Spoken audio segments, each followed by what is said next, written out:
And I mean, we're not sleeping together, so you don't have to worry about that. It's just that I love him. Stop looking at me. The fact that I'm sharing my feelings with you when I'd rather gouge my eyes out prove that I'm being sincere.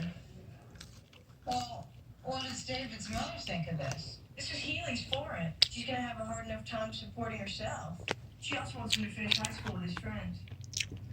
Okay, darling, you've made your point. Now, me and your dad will discuss it. All right. I just want to say that I know this is the sort of thing that typical parents would object to. I've always thought you guys were cooler than typical parents. No, seriously. Thank you. God bless you.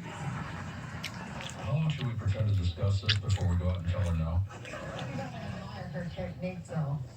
That stuff will tell us how cool we are. And that stuff about sharing your